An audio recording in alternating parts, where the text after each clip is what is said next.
vamos a ir a Hebreos. Hebreos capítulo 1. Hace unos días me encontré con este pasaje que, como ya he leído Hebreos, ya lo había leído, pero muchas veces tenemos el defecto, ¿no? Como cristianos, no sé si defecto o simplemente no es el momento, pero solemos leer a veces de pasada un libro y leemos como frases cristianas nada más, pero por ahí no nos sentamos a estudiar versículo a versículo lo que está diciendo. Y como eran el Hebreos capítulo 1, versículo 1 al 3, es simplemente la introducción a Hebreos, y el otro día cuando lo leí me dejó sorprendido. Cuando lo leí nuevamente, solamente que esta vez con bastante más atención a los detalles, ¿no? Dice Hebreos 1 del 1 al 3. Dios, habiendo hablado muchas veces y de muchas maneras en otro tiempo a los padres por los profetas, en estos postreros días nos ha hablado por el Hijo, a quien constituyó heredero de todo y por quien asimismo hizo el universo, el cual, siendo el resplandor de su gloria y la imagen misma de su sustancia, y quien sustenta todas las cosas con la palabra de su poder, habiendo efectuado la purificación de nuestros pecados por medio de sí mismo, se sentó a la diestra de la majestad en las alturas. El libro de Hebreos es un libro complejo y complicado de estudiar, porque es un libro que en su origen no está dirigido en sí a inconversos, ni tampoco está dirigido a una iglesia cristiana de las modernas, está dirigido a los hebreos, ¿sí? a los judíos, que sí habían, muchos de ellos creído en Cristo, otros no habían creído en Cristo,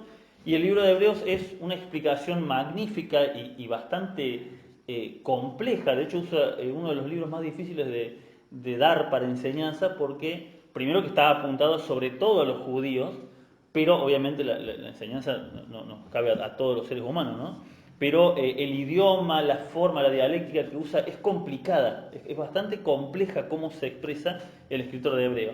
Habrán notado que arranca la moto en primera y va directamente el escritor, no dice nada, por lo general empieza la carta, dice Pablo, apóstol de Cristo, o Pedro, a las iglesias de tal. Acá no sabemos, Hebreos no se sabe quién lo escribió. Por la forma de escribir, muchos creen que fue Pedro o que fue algún otro hermano, no Pablo, no parece la forma de escritura de Pablo. Pero como ven, arranca la moto y va directamente, no dice soy tal, no dice a qué iglesia está dirigido, simplemente empieza a explicar lo que acabamos de leer de una. Dice, Dios, habiendo hablado muchas veces y de muchas maneras en otros tiempos a los padres por medio de los profetas, hoy nos habla por medio de Jesucristo, ¿no? Estos tres versículos son una declaración exacta y muy contundente de quién es Cristo. Fíjense, yo la verdad que estos días cuando lo leía me quedé sorprendido la cantidad de información que tiene en tan solo tres versículos. Es una locura. Fíjense todo lo que nos dice en estos simples tres versículos. Toda la doctrina básica del Evangelio está en esos tres versículos. Que Jesús es el Hijo de Dios, que es de la misma naturaleza que Dios. Fíjense, dice, es la imagen misma de su sustancia, del Padre. Está diciendo, Cristo es lo mismo que Dios. Que por medio de Cristo se creó el universo y que Él mismo lo sostiene con su poder. ¿Sí? Nos habla plenamente de la deidad de Dios. Habla de que nos purificó por medio de la obra en Cristo y que está sentado a la diestra del Padre. Toda esa información la tira en tres versículos de una forma magnífica. Solamente es la presentación de quien empieza a escribir esto y ya nos tiró básicamente toda la doctrina fundamental, nos las tiró de frente. Esto es lo que nosotros creemos. Esto es exactamente lo que un cristiano cree, que Jesucristo es Dios, que es la misma naturaleza que el Padre, que Él creó y sustenta el universo, que nos purificó, nos santificó por medio del sacrificio en la cruz y que hoy en día está sentado a la diestra del Padre. Todo en tres versículos, una cosa impresionante. Estos tres versículos nos están diciendo algo muy importante, así, con toda la fuerza. Jesucristo es Dios. Acá no hay lugar a duda no hay lugar a interpretación. Hay muchos que, no, pero Jesucristo a lo mejor era un ser creado o era un ángel. Hay muchas religiones que... La Biblia es clara. Jesucristo es Dios. Todo fue creado por medio de Él y Él sustenta todo en sí mismo. ¿Sí? Y eso lo vamos a ver más adelante, mucho más claro. En Juan capítulo 10, versículo 30, ahí alrededor, ¿no?, del versículo 30, los discípulos se le presentan al Señor Jesús y los discípulos le dicen: Señor, muéstranos al Padre. Mostrarnos al Padre y nos alcanza para saber que vos sos el enviado de Dios. Y el Señor Jesús le dice: ¿tanto tiempo he estado con ustedes y todavía no se dan cuenta quién soy? El Padre y yo, uno somos. Más claro que eso no se puede. Está clarísimo. El Padre y yo, uno somos. Entonces, esto es la fe fundamental, ¿sí? Cuando Jesucristo les pregunta a sus discípulos: ¿quién creen ustedes que soy yo? La respuesta grande de Pedro fue: tú eres el Cristo, o sea, significa el ungido, el elegido, el Hijo del Dios viviente, ¿no? Entonces el Señor Jesús le dice: eso que dijiste no viene de tu razonamiento, sino que te lo reveló Dios. Y ahí le dice el Señor Jesús: y yo te digo que tú eres Pedro, la palabra en griego es Petros, y sobre esta Petra, esta piedra, la Petros era una piedra chiquita, Petra era una roca gigante. Tú eres Pedro, y sobre esta Petra, esta piedra gigante, edificaré mi iglesia. ¿Cuál era la piedra gigante? Lo que Pedro acababa de decir, eso lo explicamos, que Cristo es el Hijo de Dios. Esa es la gran piedra fundamental del cristianismo. Si no creemos que Cristo es el Hijo de Dios, no hay base. Esa es la base, ¿sí? ¿Se entiende?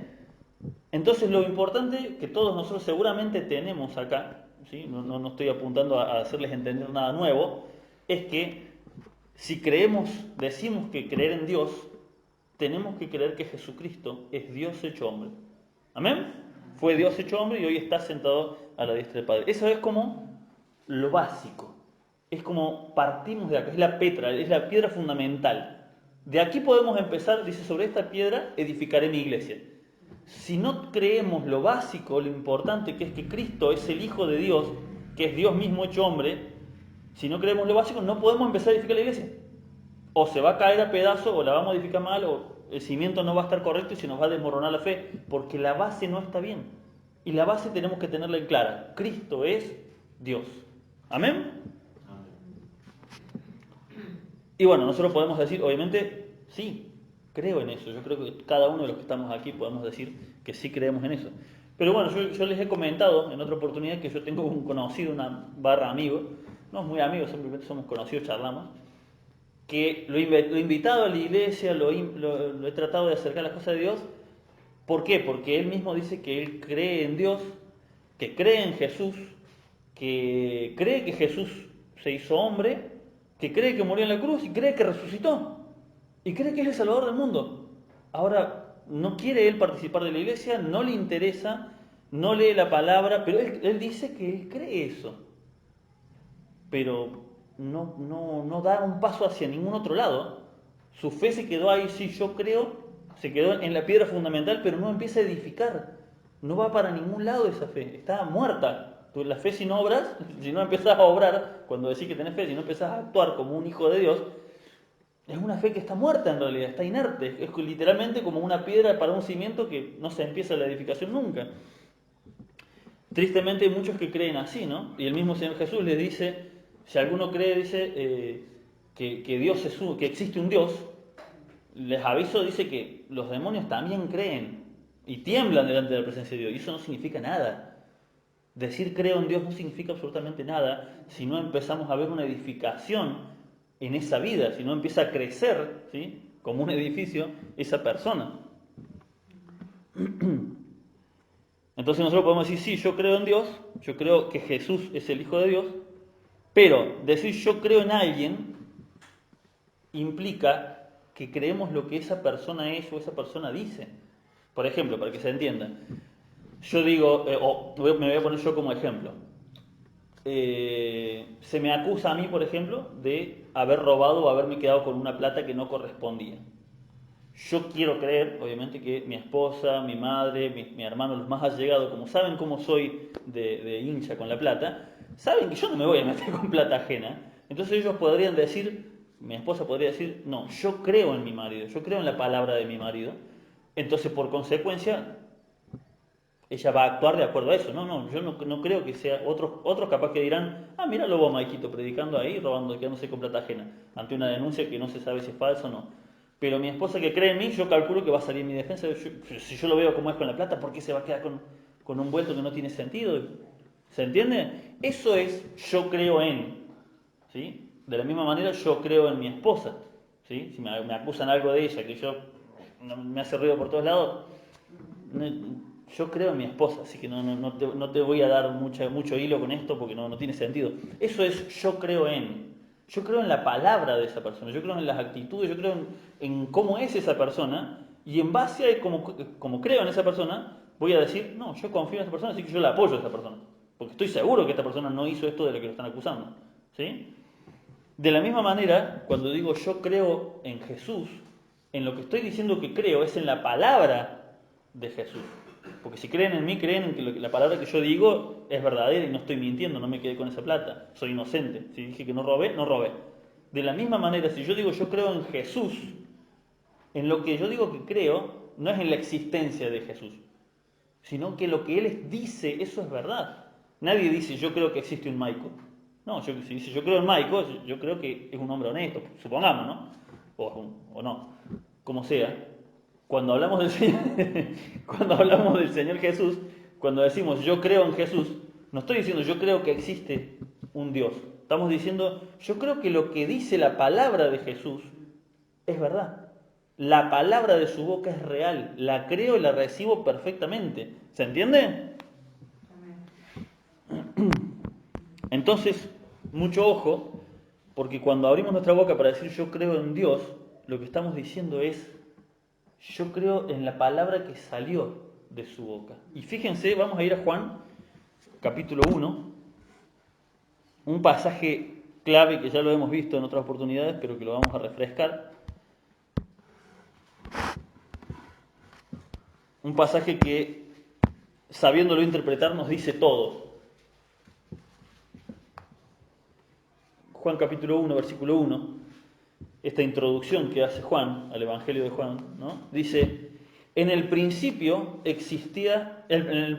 era el verbo, y el verbo era con Dios, y el verbo era Dios. Esta traducción es complicada, más que nada porque está escrito en el español castellano antiguo, ¿no?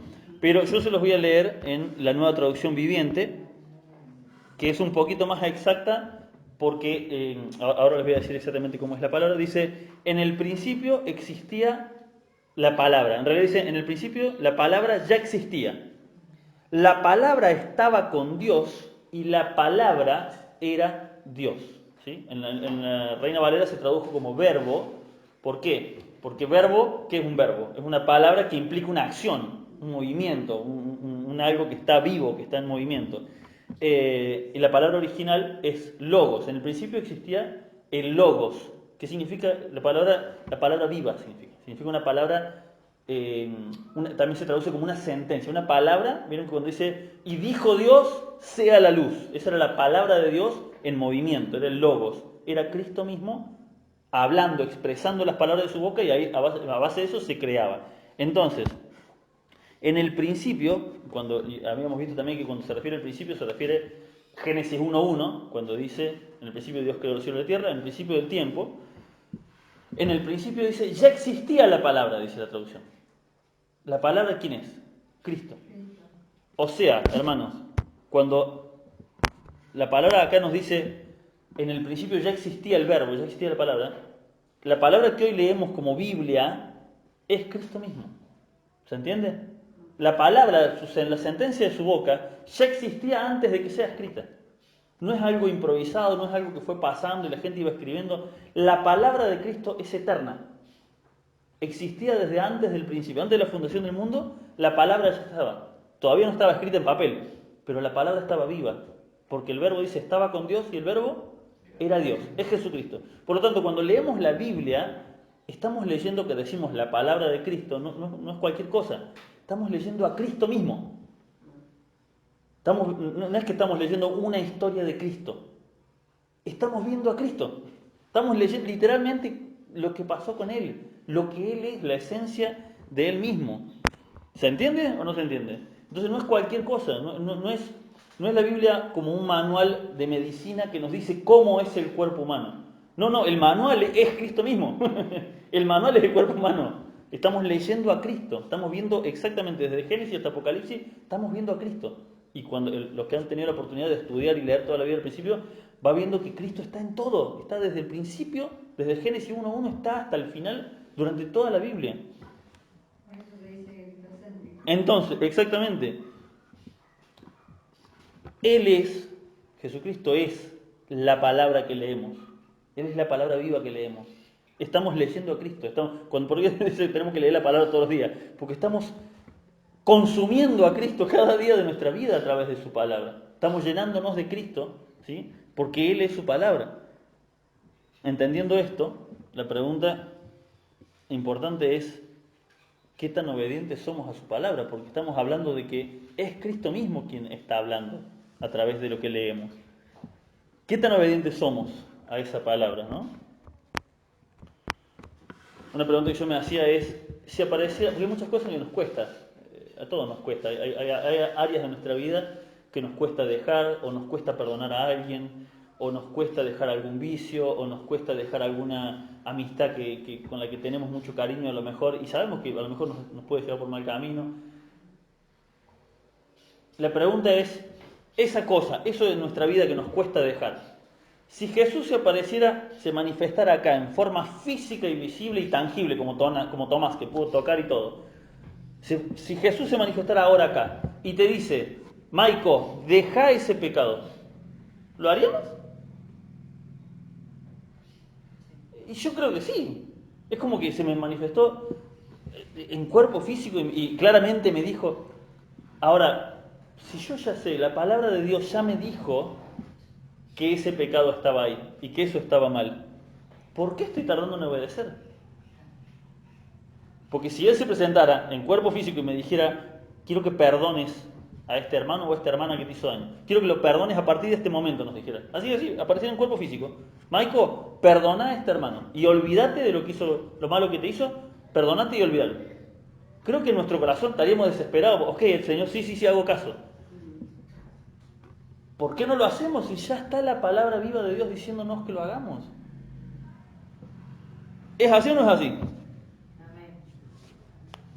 Pocos amén, pero es verdad. ¿Cuál es nuestra excusa, hermanos? Vamos a ir a Juan capítulo 20, versículo 29.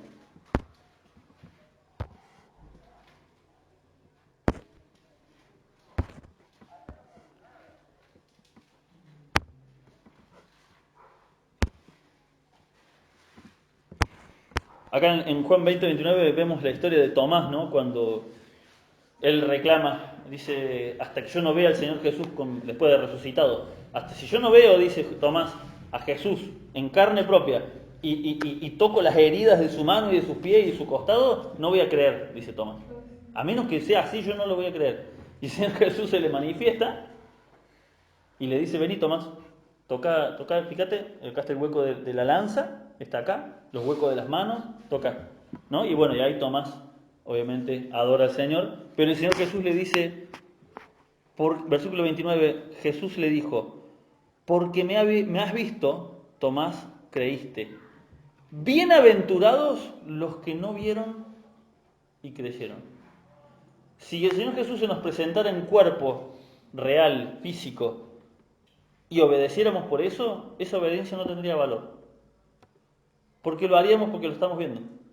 Pero para el Señor dice, más bienaventurados, o sea, dichosos los que obedecen sin necesidad de tener que estar viendo cosas maravillosas. Mucho mejor, mucho más agradable, un olor mucho más grato delante de Dios, son los hijos de Dios que leen una palabra en la Biblia y dicen, hey loco, esto está mal en mi vida. Esto está mal, yo lo voy a cambiar ahora mismo. Y lo cambian. Y no esperan una señal, Señor, si vos me haces ganar un mejor trabajo, con mejor sueldo, yo voy a empezar a congregarme todas las reuniones como corresponde. No esperan un milagro. Ay, estoy fallando en esto, Señor. Estoy fallando a tu palabra. Dios, perdón. Y empiezan a transitar por el camino de vida. Esa ofrenda es mucho más agradable a Dios que todos los sacrificios que podemos hacer, que todas las obras que podamos entregarle. Mucho más bienaventurado es el que obedece sin haber visto. Mucho más agradable a Dios es el que obedece al leer la palabra, por pura y absoluta obediencia. ¿Sí? ¿Amén? La pregunta es, ¿por qué nos cuesta tanto obedecer a la palabra? Si yo les pregunto a cada uno de ustedes, ¿creen que Jesús es Dios? Sí. ¿Creen que la palabra que leemos es la palabra de Cristo? Sí. ¿Por qué no la obedecemos del todo? Bueno, el problema, ¿saben cuál es? Que la obediencia, la palabra obediencia, está muy ligada a otra palabra que hoy en día se ha perdido en las iglesias. Y es el temor de Dios. ¿Saben por qué no obedecemos? Porque no tenemos suficiente temor. No tenemos el temor de Dios correcto. Y encima se ha metido, ya lo hemos explicado muchas veces acá en esta congregación, pero se ha metido esto de que no, el temor a Dios es como un respeto solemne. No, hermano, no, cuando el ángel se le presentaba a los profetas, dice, se aterraban, no sabían qué hacer, querían salir corriendo algunos.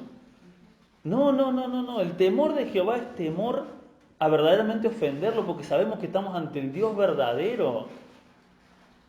No es un respeto solemne, lejano, así, no, sí, agacho la cabeza. Eso no es temor. La palabra traducida por temor es temor. No hay otra traducción. Se ha perdido en la actualidad. Se ha dicho, no, bueno, pasa que la palabra temor de Dios suena mal, la sangre de Cristo suena mal. Hay muchas cositas que van sonando mal, entonces las dejamos de hacer en la iglesia. La obediencia a Dios está ligada al temor. Mientras uno más teme, ¿por qué el mundo hace lo que hace? Porque no tiene temor de Dios. Es así de simple. Entonces cuando hay una palabra de Dios que nos habla y nos está tocando el corazón y está diciendo, hey, quiero que atiendas a esto, y nosotros nos hacemos los ojos y miramos para otro lado, es porque todavía no tenemos temor de Dios. Dice Proverbios capítulo 1, versículo 7, ¿lo conocen alguien de memoria? El principio de la sabiduría es el temor de Jehová. Es el principio. Es el primero. Si primero que nada no tenemos un temor básico de ofender a Dios, de saber que no estamos cumpliendo con su palabra, no podemos obedecer, porque no hay temor. ¿Por qué mis hijos, yo les digo, hey, cállense la boca ya mismo? Se callan. ¿Por qué?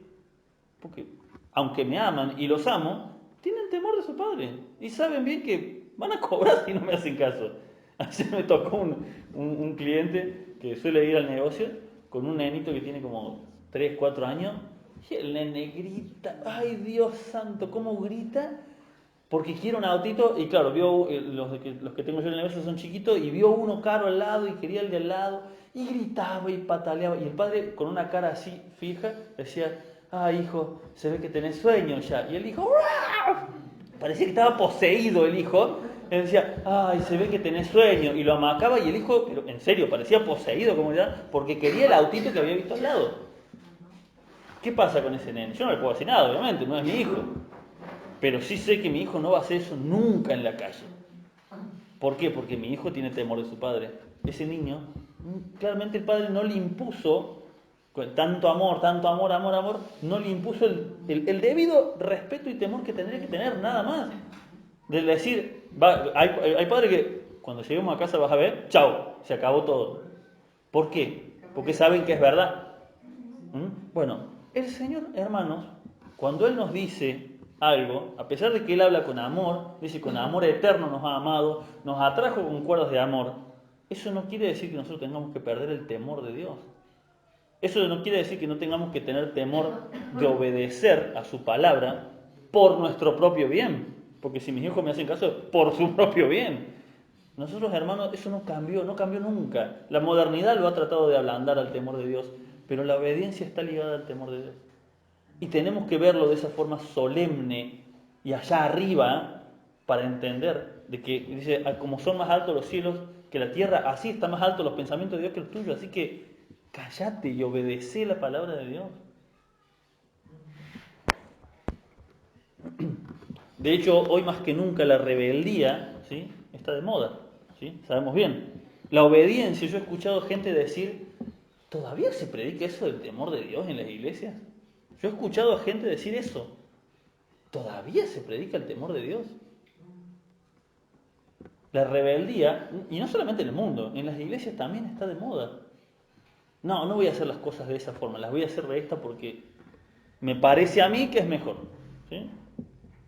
Bueno, lo que el mundo ignora y muchas veces nosotros también ignoramos es que los mandamientos de Dios, hermanos, esa obediencia que tenemos que tener, no es más ni menos que por nuestro propio bien.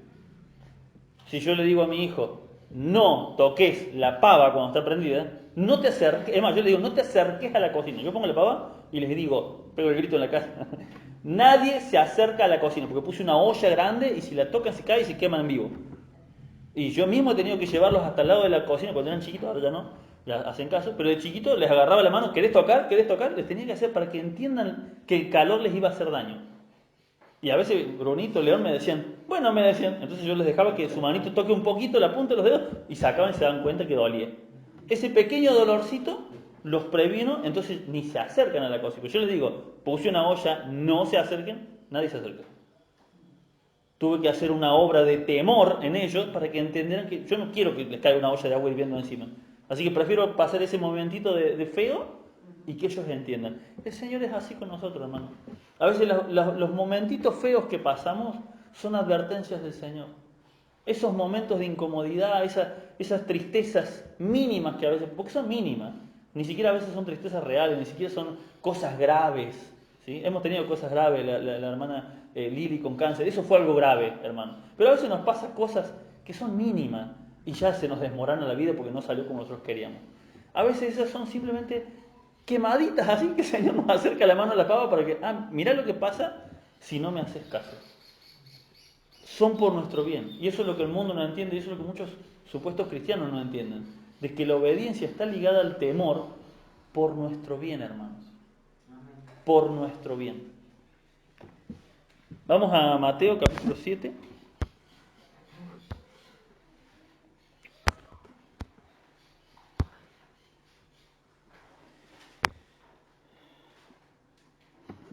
En Mateo 7, 24 está esta parábola hiper conocida, pero que la podemos entender a la luz de esto, ¿no? De lo que es la obediencia y el temor. Dice Mateo 7:24, cualquiera pues que me oye estas palabras, ¿sí? O sea, las palabras que Cristo predica, la Biblia en sí misma, cualquiera pues que me oye estas palabras y las hace, le compararé a un hombre prudente que edificó su casa sobre la roca. Descendió lluvia y vinieron ríos y soplaron vientos y golpearon contra aquella casa y no cayó porque estaba fundada sobre la roca. Pero cualquiera que me oye estas palabras y no las hace, le compararé a un hombre insensato. La traducción de insensato es literalmente tonto, falto de entendimiento, quiere decir, que no tiene sensatez. Eso quiere decir insensato, tonto. Pero cualquiera que me oye estas palabras y no las obedece, no las hace, le compararé a un hombre insensato que edificó su casa sobre la arena. Y descendió lluvia y vinieron ríos y soplaron vientos y dieron con ímpetu contra la casa, contra aquella casa, y cayó y fue grande su ruina.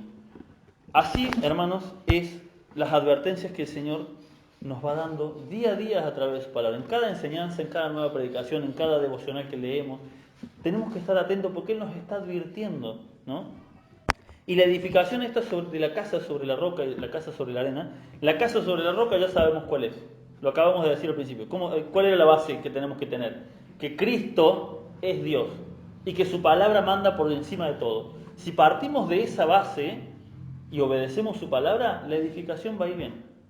Ahora, si nuestra casa está edificada sobre la arena, o sea, sobre algo que no es la roca, sobre algo que no es Cristo, si yo estoy apoyado en mi trabajo, si yo estoy apoyado en mi esposa, en mi familia, yo confío más en ellos, en estas cosas, que en Cristo. Si creo que algo es más importante que Cristo, ya empecé con la base mal. Ya empecé haciendo una casa arriba de la arena, no tiene sentido. En cuanto venga una tormentita se va a desmoronar, porque la base no es Cristo. ¿Sí? ¿No lo dice así Cristo? No se refiere, no está diciendo claramente que es Él, pero se refiere a Él. ¿Sí? El que edifica la casa sobre la roca es edificar sobre Cristo, sobre las enseñanzas de su palabra. La obediencia en cosas que no entendemos, porque el problema muchas veces es que no obedecemos. Yo soy muy así, yo me acuso a mí mismo de esto. Como no entiendo, a mí me gusta entender las cosas, porque yo cuando entiendo obedezco con entendimiento. Pero hay cosas que las tengo que obedecer porque la palabra de Dios las dice, pero no las entiendo el porqué. Pero las obedezco porque el Señor me dice que Él prefiere la obediencia, ¿sí?, antes que cualquier sacrificio. Que yo preste atención, que yo haga caso, es más importante que, dice que la grosura de los carneros, que todo lo que sea entregable al Señor, a Dios no le importa tanto como que prestes atención a su palabra. Entonces, a veces no obedecemos porque yo no entiendo. A mí me hace feliz esto. Sí, el Señor dice que, en el caso acá, bueno, acá ya estamos todos arruinados, digo.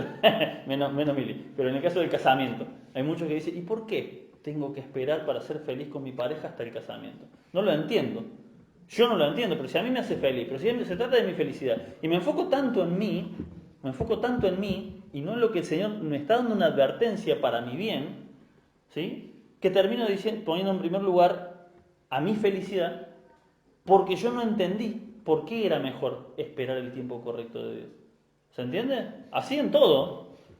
Así en todo. Como yo no entendí en ese tiempo, entonces, bueno, arruiné las cosas durante el tiempo. Pero cuando uno espera el tiempo correcto de Dios, aunque no entienda, luego ve la bendición. Dos casos, y con esto terminamos, dos casos rápido, no lo vamos a buscar porque se va a hacer muy largo, pero dos casos antagónicos, totalmente distintos de estos son Saúl y José. Saúl es el hombre que tenía todo para hacer bien y lo hizo todo mal, y José fue el que tenía todo para hacerlo todo mal y lo hizo todo bien. A veces te da bronca, es injusto decir, estas personas tienen todo presentado para hacer las cosas bien y hacen un desastre. Sin embargo, los hijos de Dios capaz que tienen todo en contra. Toda la tristeza, todas las cosas. Parece que el Señor me está castigando. Y en realidad simplemente el Señor está preparando las cosas, acomodándolas para el tiempo correcto de Él, cuando Él disponga. En el caso de Saúl, él quería, no me acuerdo el pasaje exacto en este momento, ¿no? Pero en 1 Samuel, Samuel le dice, simplemente, miren qué difícil que era, anda a tal lugar, espérame ahí 7 días, que cuando termine los 7 días yo voy a volver y yo voy a hacer el sacrificio. ¿Por qué? Porque Samuel era el encargado, no podía hacerlo otra persona. No lo podía hacer, ni el rey lo podía hacer, ni el rey Saúl lo podía hacer. No, lo tenía que hacer el profeta Samuel. Al cabo de 7 días yo vuelvo y hago el sacrificio. Anda y espérame. ¿Era complicado obedecer eso? Era complicada la tarea que tenía que hacer. Ir, quedarse quieto y esperar. Tenía todo para hacerlo bien. ¿Qué fue? Ay, no, como se me empezó a ir gente, porque claro, a él le importaba que la gente no se le vaya, y vos tardabas en venir, en realidad no había terminado los 7 días, así que no tardaba en venir. Decidí hacerlo yo, dice Saúl. Y Samuel le dice, locamente has hecho. Ahora tu reino no va a ser duradero. Me encanta esa frase que le dice Samuel, locamente has hecho. ¿Qué está traducido al cordobés? Vos estás mal de la cabeza. ¿Por qué hiciste esto? Si era una soncera, tenías que ir y esperar el tiempo de Dios y nada más. Tenías que relajarte, esperar, tragar un poquito de paciencia nada más, y que el tiempo iba a llegar en el tiempo correcto. Pero ahora tu reino no va a ser duradero. Ahora la bendición que Dios tenía preparada para vos, no la vas a poder recibir. ¿Por qué? Porque no esperaste el tiempo correcto. Por el otro lado tenemos a José, que se le presentó todo para hacerlo mal. Todo. Pudo haber tenido odio y resentimiento hacia sus hermanos por lo que le hicieron y no lo tuvo. Pudo haber aprovechado el momento para estar con la esposa de Potifar, porque siempre aclaro lo mismo. Era la esposa de un principal de los egipcios y ellos podían elegir la esposa que se les antojara. Así que fea no debe haber sido la esposa de Potifar. Y se le ofreció y José hasta el último momento, no y no. Vas preso, voy preso, chao. Pero no lo voy a hacer. Y fue cuando estudiamos esa historia, lo hemos visto, Fueron varios años en la cárcel. No es que estuvo una semanita José en la cárcel. No recuerdo en este momento, pero cuando se encuentra de vuelta con sus hermanos, ya habían pasado aproximadamente 20 años. Entre 15 y 20 años habían pasado. Fueron como 7, 8, 9 años de prueba y los últimos 7 que fue cuando ya lo pusieron en un lugar alto. Pero fueron muchos años esperando y esperando y esperando pacientemente a la justicia de Dios. Yo no sé qué maquinó él en su cabeza en ese tiempo, si él se empezó a sentir enojado, triste. La palabra de Dios no lo dice, así que calculo que no. Y al final se vio el desenlace, la diferencia. Y terminó José siendo un esclavo, con toda la honra humana, salvando a toda su familia en un puesto segundo ¿cómo se llama? Del faraón, no habiéndolo buscado, porque él no buscaba eso, él simplemente quería obedecer a Dios. Pero ¿cuál fue la clave? La obediencia y el temor. Porque fíjense que cuando la mujer de Potifar lo insta a acostarse con él, le dice él, ¿cómo yo le voy a hacer esto a mi Señor? ¿Qué es eso? Temor de Dios. ¿Cómo yo voy a hacer esto? Ni que estuviera loco. ¿Voy a ofender a mi Dios con esto? No. El hombre que tenía todo para hacerlo bien y lo hizo mal, el hombre que tenía todo para hacerlo mal y lo hizo bien. Hermanos, cuando estemos en muchas pruebas, pensemos en José.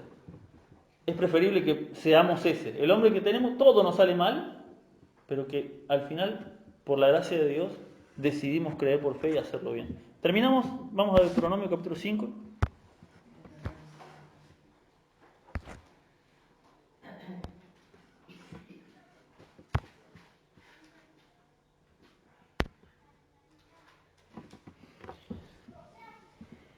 Deuteronomio 5, versículo 33. Dice así: andad en todo el camino de Jehová vuestro Dios, en todo el camino que Jehová vuestro Dios os ha mandado. ¿Para qué? Para que viváis y os vaya bien y tengáis largos días en la tierra que habéis de poseer. ¿Cuál es el único objetivo de obedecer al Señor? ¿Cuál es el único objetivo por el cual el Señor quiere que seamos obedientes, quiere que seamos temerosos de su palabra, temerosos de Él? Porque quiere que nos vaya bien, aunque no lo entendamos ahora. El único propósito de Cristo es que nos vaya bien. Podría si hubiese algo de maldad humana en el corazón de Cristo, podría haber dicho, como yo sufrí en la cruz, ustedes también, sufran un poquito. Pero no. No, el único propósito con el cual hizo todo es no solamente salvarnos eternamente, sino que vivamos bien, que estemos bien en esta vida. Vamos a pasar dificultades, obviamente. Y hay hermanos en otros países que las pasan mucho peor que nosotros. Obviamente, el Señor tiene su propósito con ellos, pero también tiene su propósito con nosotros. Y acá lo dice claramente, anden en todo el camino se refiere a la palabra de Dios, a todos los mandamientos que Dios le dio, anden en todo el camino de Jehová vuestro Dios que os ha mandado, para que viváis, para que te vaya bien, para que tengas largos días. ¿Amén? Como les decía al principio, si ya entendemos que Cristo es el Señor, lo único que nos queda es simplemente obedecer. Como les decía, no es tan complicado. Es como lo que le dijo, a veces los mandamientos que el Señor nos manda, lo hacemos complicado nosotros. Pero son muy parecidos a lo que el mandamiento que le dio Samuel a Saúl. Andá y quédate quieto y esperá. Y a veces el Señor nos dice, no es el tiempo, esperá. No, pero yo me quiero meter en, yo sé que es complicado, pero me quiero meter en, siempre quise un 0 kilómetro, un ejemplo, siempre quise el 0 kilómetro y mi auto está roto. Y yo sé que la economía no está bien, pero yo tengo fe que me vas a dar. Y el Señor dice, esperá, por tu bien esperá, tranquilo. Déjame que yo abra las puertas. Yo doy tantas gracias al Señor y siempre lo voy a usar como testimonio porque Él fue tan bondadoso con nosotros, ¿no? En la forma en que el Señor permitió que se abriera el negocio. Que sigue siendo un negocio chico, por la gracia de Dios. Pero hasta el día de hoy yo lo recuerdo y digo, esto fue un regalo de Dios. Porque uno no lo andaba buscando, apareció, el tipo que tenía las máquinas para vender me dijo, están ahí guardadas, si las querés me las vas comprando de a poquito. Y se las fui comprando de a poquito. Y cuando terminé de comprarlas todas, todavía no tenía local, así tuve que esperar otro año más buscando y tranquilo. Se desocupó el local que no tuvimos ni que cosa, no tenemos nosotros una casa propia a nuestro nombre, así que tampoco podíamos poner una garantía, porque te exigen una garantía. Apareció el lugar, no tuvimos que hacer nada, no tuvimos que poner la garantía nuestra porque ya eran los mismos locales ahí de mis viejos, así que sirvió la garantía de ellos. No tuvimos que poner una luz aparte, no tuvimos que poner un agua aparte, que es lo que tenés que hacer. No tuvimos que hacer nada. Dios dijo, ahora sí, toma. Nos pudimos haber desesperado y nos pudimos haber desesperado. Y pudimos haber, ay no, pero hay que abrir local en cualquier lado. La posición del local que Dios nos dio, la verdad que no tiene nombre. A veces me preguntan, como para saber si, si algún día me voy. No me voy a ir. Pero no tuve que hacer nada, hermano. Y a veces todo el proceso de obtener algo termina siendo mucho más trágico y mucho más doloroso. ¿Sí? He conocido gente que dice, bueno, Dios me dio mi casa.